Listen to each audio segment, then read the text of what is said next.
সব সময় ভাবতে থাকি কি দিয়ে কি বানানো যায়, কি করা যায়। তখন ভিডিও দেখতে দেখতে হঠাৎ ইন্ডিয়ার একটা আপুর ভিডিও দেখে পলিথিন ব্যাগ দিয়ে ফুল বানিয়ে সেটা সুন্দর করে ফুলদানিতে সাজিয়ে রেখেছে। এটা দেখে আমি নিজেই বসে পড়লাম আজকে ফুল বানানোর জন্য। তো আসসালামু আলাইকুম বন্ধুরা, সবাই কেমন আছেন? আলহামদুলিল্লাহ, আমিও ভালো আছি। অনেকেই বলে আমার নাকি অনেক গুণ, আর আমি নিজেও জানি আমি অনেক কাজ করতে পারি, কিন্তু কখন কোন কাজটা করব সেটাই আমার মাথায় থাকে না। আমি যে কি করব, কোনটা ছেড়ে কোনটা করব, এটা ভাবতে ভাবতেই আমার বেশ সময় চলে যায় আর কাজটাই করা হয় না। এভাবেই আমি সম্পূর্ণ আলসে হয়ে গেছি। এখন কাজ করতে পারলেও আজ করি কাল করি করে আর করছিই না। তো এখন থেকে ভাবছি আবার আগের মতো স্পিড বাড়াতে হবে, কাজের যে কোনো কাজ ফেলে রাখা যাবে না। এই পলিথিন দিয়ে ফুল বানানো দেখে তারপর দিনই আমি এই কাজটা শুরু করে দিই। এই ফুল বানানো খুবই সহজ, মাত্র দুইটা জিনিস দিয়েই এই ফুলটা খুব সুন্দর করে বানানো যায়। আমি ফুল বানানোর জন্য যে তারটা ইউজ করেছি, এই তারটা আমি 1 টাকা দিয়েও কিনে নিই। পলাশরা কাজের সাইড থেকে অনেকগুলো তার এনে দিয়েছে, তাই সেই তারটা আমি মাঝখান থেকে 2 টুকরা করে নিয়েছি। যে সাইজের ফুল বানাবো সেরকম সাইজের একটা বোতল নিয়ে তার গায়ে রেখে পেঁচিয়ে নিয়েছি, যাতে ফুলটা একদম একটা সুন্দর শেপে আসে। তারপর পলিথিনটা মাঝখান থেকে চিড়ে নিচ্ছি।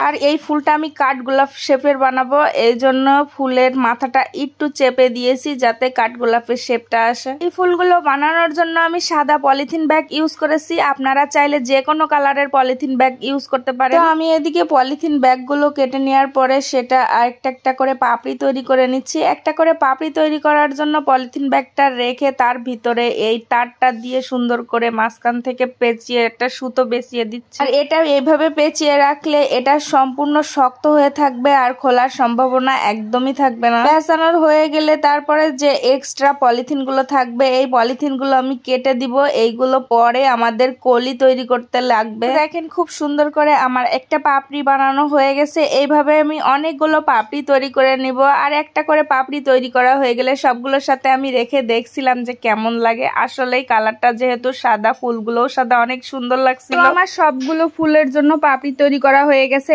এবার আমি ফুলের মুকুল তৈরি করে নেব। ফুলের মাথায় আমি 2-3টা মুকুল দেব, এই জন্য ছোট ছোট যে টুকরো পলিথিন গুলো ছিল ওইগুলো একসাথে রেখে তারপরে তারটা পেঁচিয়ে একটা করে মুকুল তৈরি করে নিচ্ছি। মুকুল, পাপড়ি সবকিছু বানানো হয়ে গেলে তারপরে আমি সবগুলো একসাথে একটা একটা করে জয়েন করে নিয়ে একটা সুন্দর ফুল বানিয়ে নিয়েছি। এই ফুলটা বানাতে আমার যে টেপটা ব্যবহার করতে হয়েছে সেটা হচ্ছে যে কালো কারেন্টের তারের জন্য ব্যবহার করে, আমি শিওর নাম জানি না। তো যাই হোক, যা নাম হয় কোনো ব্যাপার না। আমার এদিকে সবগুলো ফুলের কাজ হয়ে গেলে এবার আমি কালার করে নিলাম। এতে আমি এই যে একদম কাঁচা হলুদের র কালারটা ইউজ করছি। আমার এই র কালারটা কাছেই ছিল, যেহেতু আমি হ্যান্ড পেন্টিং এর কাজ করি, তো এই র কালারটা দিয়ে দিয়েছি। আপনারা চাইলে যে কোনো কালার করে নিতে পারেন। তো এইভাবে সম্পূর্ণ কালার করা হয়ে গেলে আমার ফুলটা একদম পারফেক্ট ভাবে রেডি হয়ে যাবে। তো সবাই বলেন এই ফুলটা বানানো কেমন হয়েছে। যাদের যাদের ভালো লাগে অবশ্যই আপনারা বাড়িতে একবার বানিয়ে দেখতে পারেন, একদমই সহজ। একসাথে যদি আরো কিছুটা বানানো হয় দেখতে তো আরো ভালো লাগবে।